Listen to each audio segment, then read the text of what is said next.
नमस्कार मित्रों, मैं हूं डॉक्टर हरिनिवास। चैनल है संस्कृत साहित्य एवं संस्कृति और आप आनंद ले रहे हैं हितोपदेश का।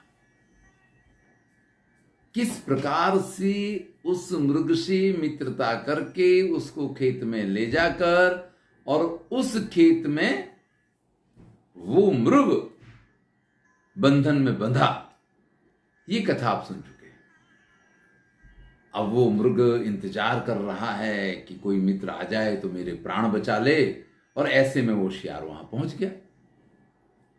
तो मृग को तो बड़ा आनंद हुआ कि अब तो मेरे प्राण बच जाएंगे। शियार वहां गया, उसके मन में अपने लड्डू फूट रहे हैं कि जो मैं चाहता था वो हो गया, अब तो ये मरेगा और इसका मांस वाली हड्डियां मुझे, मतलब मेरा तो 8-10 दिन के खाने पीने का इंतजाम हो गया। अब हिरण्य ने जब उससे कहा कि भैया जल्दी से मेरे इस पास को काट दो और मुझे यहां से बचा लो, तो पास जाकर के उस जिसमें वो बंधा हुआ था उस पास को बराबर देखता है, और जब उसको विश्वास हो जाता है कि किसी भी स्थिति में ये मृग इस पास को तोड़ के या इसमें से खोल के इसमें से भाग नहीं सकता है, तब उससे कहता है कि देखो भैया, आज ठहरा मंगलवार और ये तुम्हारा जो पाश है ये चमड़े का बना हुआ है, तो मैं मंगलवार को अपने दांतों से चमड़े का स्पर्श तो नहीं कर सकता हूं। इसलिए मित्र, यदि चित्ते नान्यथा मन्यसे, अगर आपको अपने मन में कुछ अलग सा ना प्रतीत हो, तो मैं आपसे वादा करता हूं कि प्रभाते, कल सुबह, यत्त्वया वक्तव्यम तत्कर्तव्यम, जो तुम कहोगे वही मैं करूंगा। यानी आज तो मंगलवार है और आज तो मैं इस पास को नहीं काट सकता हूं, लेकिन कल सुबह तुम कहोगे उस हिसाब से मैं तुम्हारी हर बात का पालन करूंगा।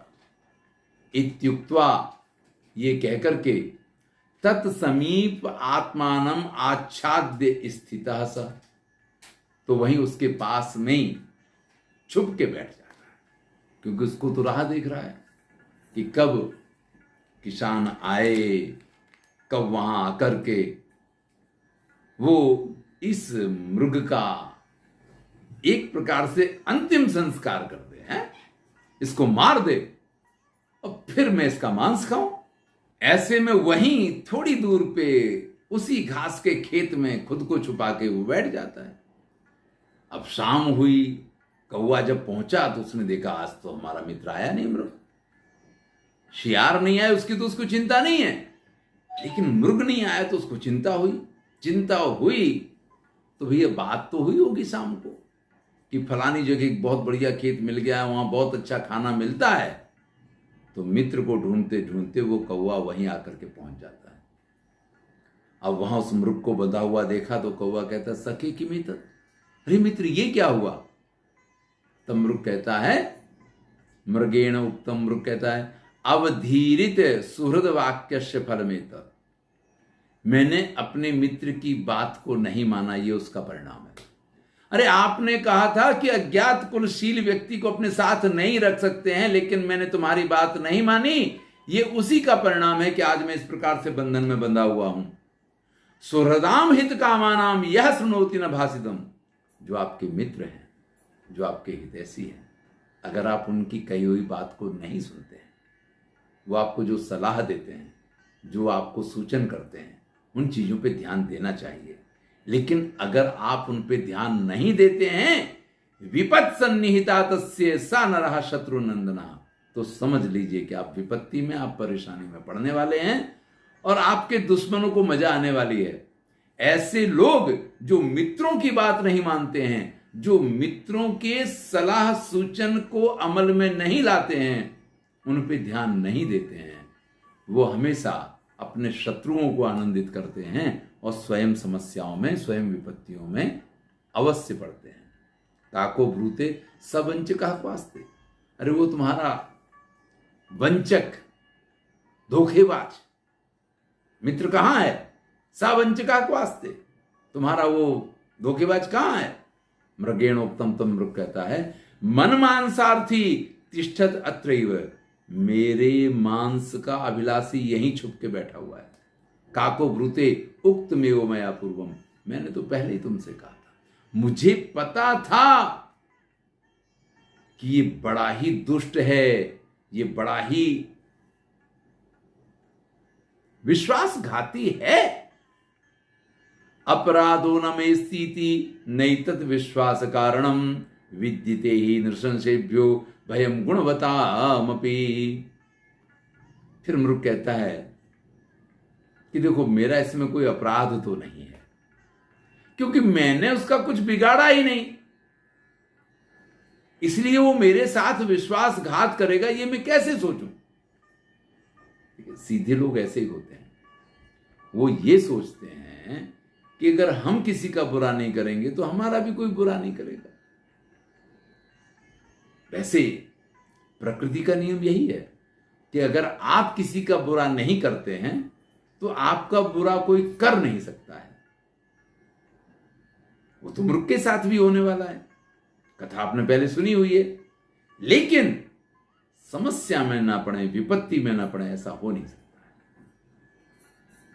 मृग ये कहता है कि मैंने कभी भी उसका कुछ बुरा नहीं किया, इसलिए मुझे इस बात का विश्वास था कि जब मैं उसका बुरा नहीं कर रहा हूं तो वो मेरा बुरा क्यों करेगा। लेकिन भैया जो दुष्ट लोग होते हैं ना, वो किसी के साथ बुरा इसलिए नहीं करते हैं कि उन्होंने उसके साथ बुरा किया होता है, बुरा करना उनका स्वभाव होता है। किसी का बुरा करने में उनको आनंद आता है। आपने देखा होगा कुछ ऐसे भी दुष्ट लोग होते हैं, अपने पैसे से पटाखे खरीद के लाएंगे, फिर मेहनत करेंगे, फिर चुपचाप खड़े हुए गधे की पूंछ में बांधेंगे, फिर उनमें आग लगाएंगे। जब पटाखे फूटेंगे और वो गधा बेचारा डर के भगेगा तब उनको बड़ा मजा आता है। तो ऐसे दुष्ट लोग कैसे होते हैं कि पैसा भी अपना खर्च करेंगे, समय भी अपना बर्बाद करेंगे, लेकिन जब दूसरे लोग उनके पैसे और समय की बर्बादी के कारण परेशान होंगे तब उनको मजा आएगा, उनको इसी चीज में आनंद आता है। तो वे जो गुणवान लोग होते हैं, जो सीधे साधे होते हैं, जो सच्चे लोग होते हैं, उनको ऐसे दुष्ट लोगों से हमेशा भय बना ही रहता है। वो उनका बुरा करेंगे तो ही वो बुरा करेंगे ऐसा सोचना, इसका तो कोई कारण ही नहीं है भैया।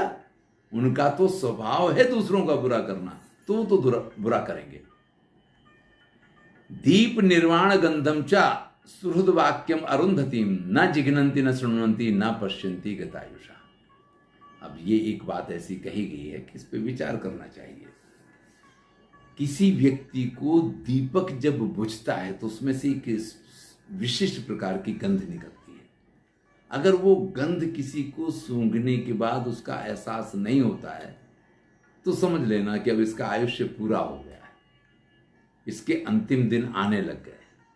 यहां ये कहते हैं कि बुझते हुए दीपक की जो चिरांद आती है, जिसको उसकी खुशबू नहीं लगती है, जिसको मित्रों की कही हुई बात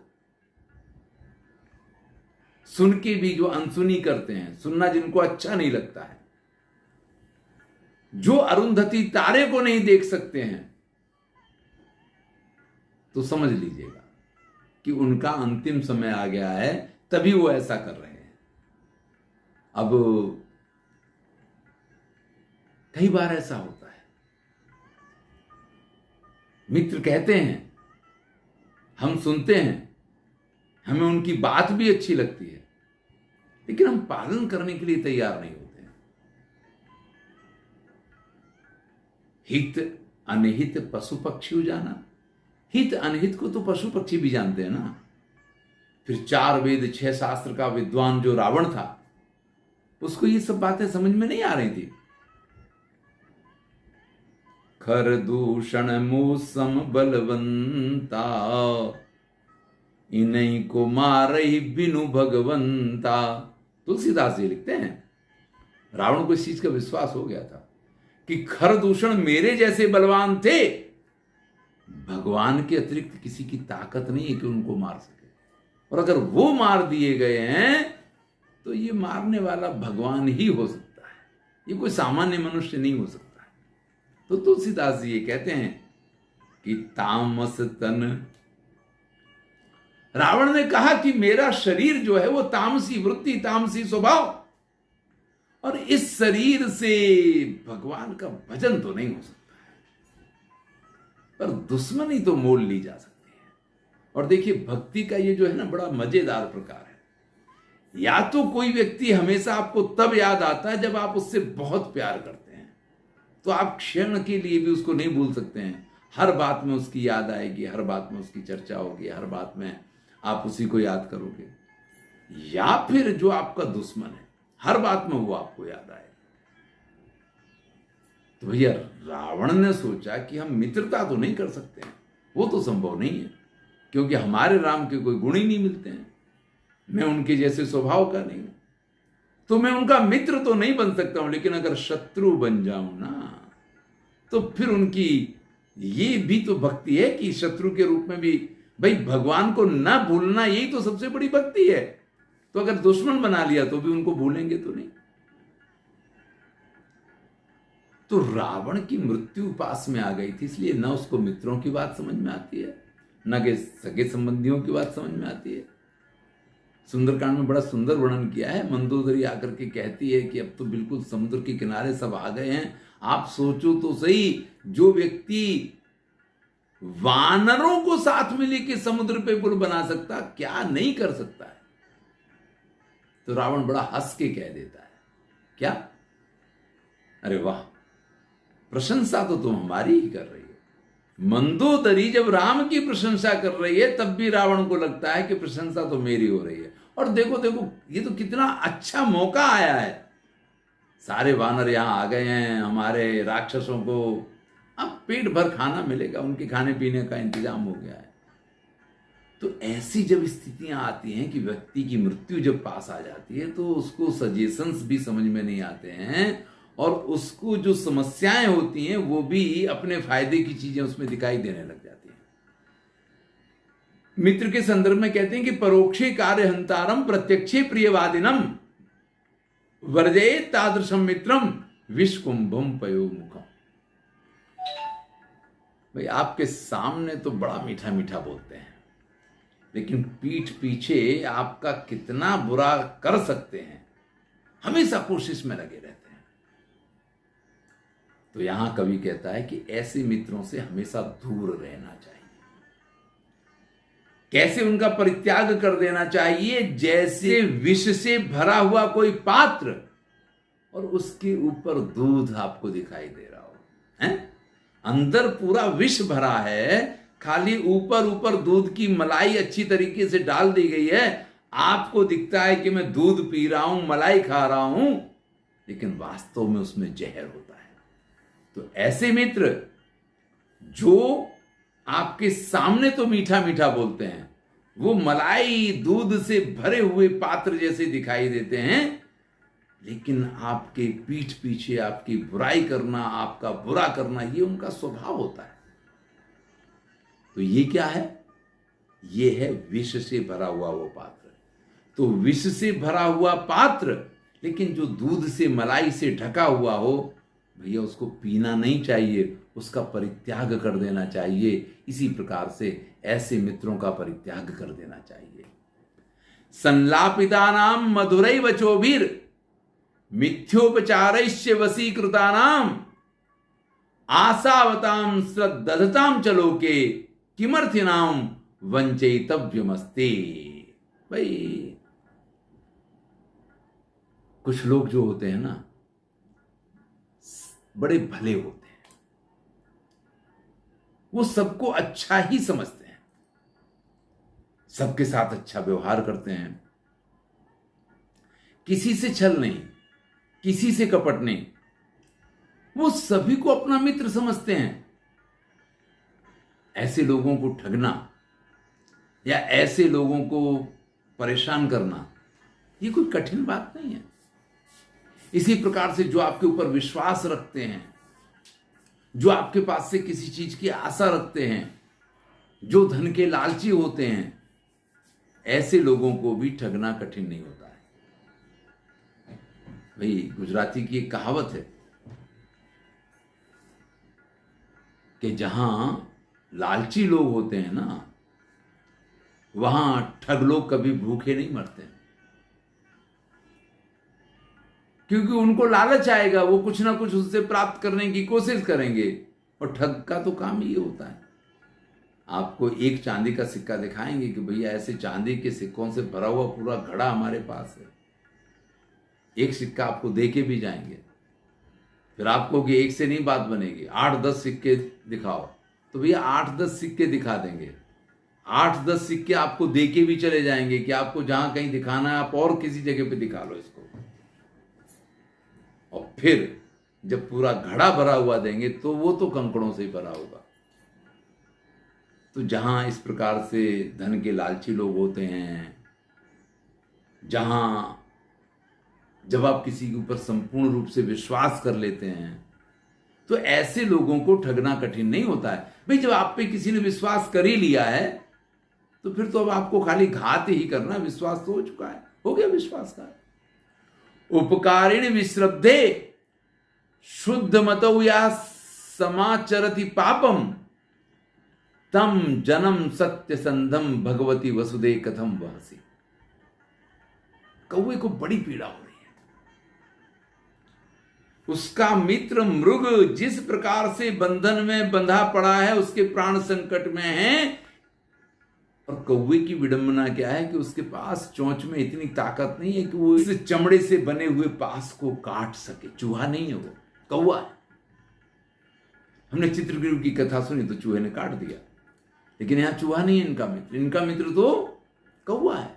उसके पास ये शक्ति नहीं है, तो उसको तो बिल्कुल ये लगता है कि मेरे मित्र के प्राण संकट में पड़ गए हैं। अब वो कहता है कि हे धरती मां, अपने ऊपर विश्वास करने वाले, अपने ऊपर उपकार करने वाले, जो हमेशा शुद्ध चित्त वाले होते हैं, जिनके मन में किसी प्रकार का पाप नहीं होता है, जो किसी के प्रति गलत व्यवहार नहीं करते हैं, ऐसे लोगों को भी जो लोग ठगते हैं, ऐसे लोगों के साथ भी जो लोग विश्वासघात करते हैं, हे माता वसुधा, आप उनको कैसे सहन करती हैं? अपनी छाती पे उनको कैसे आप बर्दाश्त कर पाते हैं? कहते हैं ना कि सबसे बड़े पापी हैं ऐसे लोग। हमारे यहां कहते हैं गुरु सन कपट, मित्र सन चोरी। मित्र के साथ विश्वासघात, गुरु के साथ कपट करना, ये सबसे बड़े पातकों में से एक है। गोस्वामी तुलसीदास जी ने प्रभु राम के मुख से सुग्रीव की मित्रता के समय मित्र के लक्षण कहे हैं कि ये न मित्र दुख होई दुखारी, तिनहि बिलोकत पातक भारी। यहां मित्र के दुख से दुखी होने वाली तो बात ही जान दो। मित्र को दुख में डाल के और उसको मरवाने की प्लानिंग की है। तो कौवा ये कहता है कि ऐसे पापियों को आप कैसे अपनी छाती पे बर्दाश्त कर पाती हैं?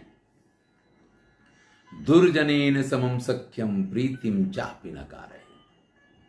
और फिर बड़ी ऊंची सीख देते हैं आपको कि भैया दुर्जन के साथ में ना मित्रता करे, ना प्रेम करे। उष्णो दहति चांगारा शीता कृष्णाय देकर। जब अंगार जो गर्म होता है ना, तो आप हाथ में लोगे तो जला देगा, और वही अंगारा जब शांत हो जाए, यानी उस पर पानी डाल दो, उसको ठंडा कर दो, तब हाथ में लोगे तो हाथ को काला करेगा। यानी जो दुष्ट है वो गर्म है तो भी नुकसान करेगा, और ठंडा होगा तो भी नुकसान करेगा। ऐसे लोगों के साथ में किसी भी प्रकार की मित्रता, किसी भी प्रकार का प्रेम नहीं करना चाहिए जो दुर्जन है, क्योंकि वो जलते हुए अंगारे की तरह होते हैं कि जो जब जल रहा है, अगर आप उसको पकड़ लोगे तो हाथ जल जाएगा, अगर उसको बुझाने के बाद भी उसको हाथ में पकड़ोगे तो हाथ को काला तो कर ही देगा। चलिए इससे आगे की कथा हम अगले वीडियो में सुनेंगे। कथा थोड़ी लंबी है, या उसमें ज्ञान की बातें कुछ ज़्यादा हैं, तो अगले वीडियो में इसको पूरा करेंगे। धन्यवाद। मैं हूँ डॉक्टर हरिनिवास। आनंद लीजिए, अच्छा लगे तो मित्रों के साथ शेयर कीजिए।